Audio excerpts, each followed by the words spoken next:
pagi teman-teman semua. Apa kabarnya ya? Mudah-mudahan Anda selalu diberkati oleh kesehatan ya. Kesehatan jiwa dan kesehatan fisik ataupun kesehatan batin ya. Sehingga Anda bisa berpikir dengan kreatif. Masih dengan saya Yudhya Antareksa ya, dalam modul pembelajaran online bagaimana menghasilkan side income dari dunia internet. Income yang melimpah ruah, income sampingan yang melimpah ruah. Dalam modul kali ini kita akan bicara mengenai tema yang sangat penting, yakni mengenai bagaimana kemudian akhirnya kita menjual produk online kita. Bagaimana kita bisa memasarkan, ya, memasarkan dan menjual produk kita secara online untuk menghasilkan revenue, untuk menghasilkan uang. Ya. Jadi langkahnya seperti ini Mas ya. Jadi sebenarnya 3 yang warna biru ini sebenarnya langkah kunci ketika kita mau blogging for money. Jadi bagaimana pertama kita membangun powerful blog, build audience, dan kemudian akhirnya create, sell, and promote your product. Ya, kita sudah belajar bagaimana membangun blog dengan WordPress dalam modul-modul sebelumnya. Kita juga sudah belajar bagaimana membangun audience ya, melalui email, melalui sosial media, dan melalui mobile marketing. Itu semua dalam rangka build audience ya. Audiens yang tertarget, yang segmented, dan akhirnya kemudian kita baru bisa menjual produk kita. Ya, jadi tidak langsung kita ujuk-ujuk create and sell produk, itu yang tidak akan laku. Jadi banyak orang yang kecewa, mereka sudah bikin website, langsung promosi produk, tanpa pernah tahu bahwa websitenya pengunjungnya hanya 100 orang atau bahkan 50 orang per hari. Jadi ini sebuah kesalahan ya. Menurut pengalaman saya, website Anda minimal pengunjungnya harus 500 per hari Mas, baru Anda bisa melakukan penjualan dengan lumayan bagus ya. Kalau pengunjung Anda masih cuma 200 atau bahkan cuma 100, itu memang agak sulit menjual produk. Apalagi jika produknya itu tidak spesifik ya, banyak pesaing misalnya, banyak persaingan. Nah, jadi dengan 3 langkah yang warna biru ini barulah kita kemudian bisa blogging for money.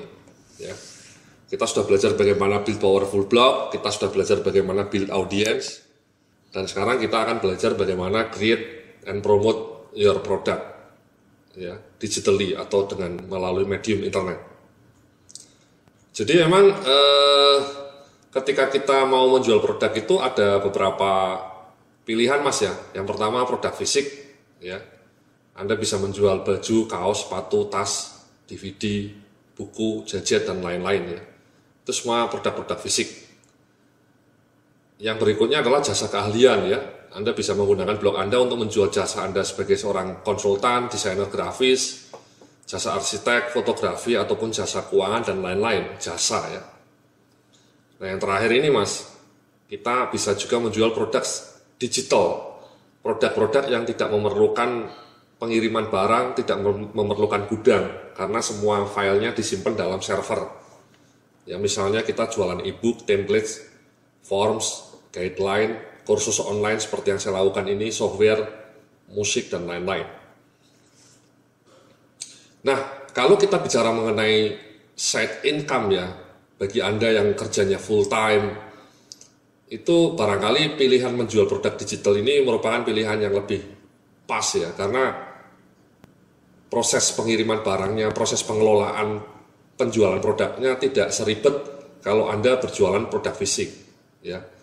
Kalau Anda berjualan produk fisik itu Anda harus berhubungan dengan Tiki JNE, kemudian Anda harus memiliki gudang, mengirim barang. Kalau Anda kerja di kantor sampai jam 5 sore, pulang jam 7 malam, itu Anda akan kehabisan waktu untuk mengelola produk-produk, pengiriman produk fisik.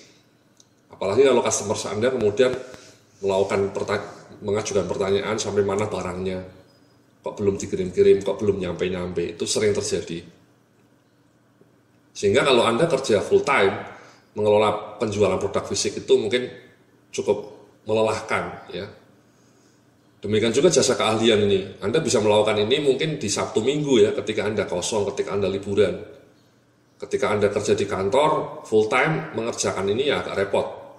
Ya, Anda bisa mencuri-curi waktu kerja Anda dan itu tidak barokah, kurang pas, kurang cantik Nah sebaliknya kalau Anda berjualan produk digital ini, Anda mungkin pertama kali ya berat membuatnya, butuh waktu berapa minggu. Tapi setelah jadi ya Anda tinggal kemudian mengirim produk ini dengan smartphone Anda. Anda bisa mengirim pengiriman barang-barang produk digital Anda ke customers Anda melalui smartphone di sela-sela istirahat jam makan siang kantor Anda. Jadi by the way, inilah 3 jenis produk yang bisa kita jual secara online, ya. Nah, saya sendiri pengalaman selama ini memang menjual produk digital, ya, menjual templates dan form yang pernah saya tunjukkan, dan juga slide PowerPoint. Jadi memang inilah the magic of digital product, Mas ya. Jadi yang pertama tidak ribet, tidak perlu JNE untuk pengirimannya, tidak perlu gudang, ya, lebih efisien. Ya, nyaris tidak membutuhkan modal. Ya, kalau Anda produk fisik kan Anda harus kulaan, Mas. Kulaan kaos, kulaan DVD atau kulaan batik, kulaan jilbab, butuh modal yang besar. Tapi kalau digital produk itu yang modalnya ya kekuatan otak kita. Ataupun kalaupun kita investasi mungkin tidak setinggi kalau kita jualan produk fisik. Ya, misalnya Anda menyewa orang untuk menulis e-book itu biayanya tidak mahal. Tidak semahal kalau kita kulaan. Lebih efisien. Dengan modal 2 juta, 3 juta Anda sudah bisa memulai menjual produk digital. Tidak perlu gudang ya, karena gudangnya ada di laptop. Ya, laptop Anda sekaligus menyimpan file-file yang Anda jual. Kemudian bisa dilakukan secara sambilan, ya, karena waktu yang diperlukan untuk mengelola proses ini relatif sedikit. Inilah kenapa kita kemudian menyebut produk kita the side income, ya, side income, internet side income blueprint. Ya, bagaimana Anda tetap kerja full time di kantor dari jam 8 sampai jam 5 sore, tapi kemudian di sela-sela waktu itu Anda berjualan produk digital, sehingga Anda bisa mendapatkan income sampingan yang lumayan, ya, 2 juta, 3 juta, pelan-pelan bisa 5 juta, syukur-syukur nanti bisa 10 juta, sehingga cicilan KPR Anda lebih cepat lunas. Oke. Nah, pertanyaannya kemudian bagaimana kita bisa membuat dan menjual produk digital secara online. Ya, ini langkah-langkahnya, Mas ya. Yang pertama, identifikasi kebutuhan pasar. Ya, nanti saya akan tunjukkan mana produk mana yang kira-kira lebih laku di pasaran, ya. Produk-produk apa yang dibutuhkan oleh pasar, oleh calon customers online di Indonesia ini, ya. Kemudian setelah itu, setelah tahu kebutuhan pasar, ya kita membuat produk digitalnya yang sesuai dengan kebutuhan pasar itu, ya. Sesuai dengan kebutuhan pasar ini juga kalau bisa jangan terlalu banyak persaingan, ya. Terus terang saya jualan produk-produk saya itu nyaris tidak ada pesaing, Mas. Ya, saya jualan slide presentasi, saya jualan powerful HR tool, ya, human resource tools, itu satu-satunya di Indonesia yang menjual produk itu ya saya.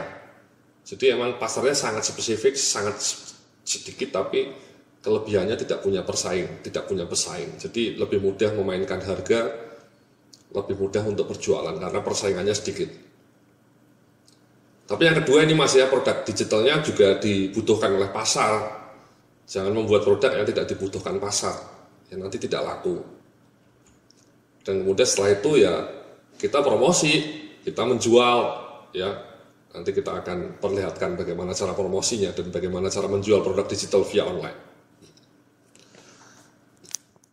Itulah 3 langkah yang akan satu persatu kita bedah, ya, dalam pembelajaran kita berikutnya. Sementara seperti itu, nanti kita akan lanjutkan dalam video online berikutnya. Terima kasih.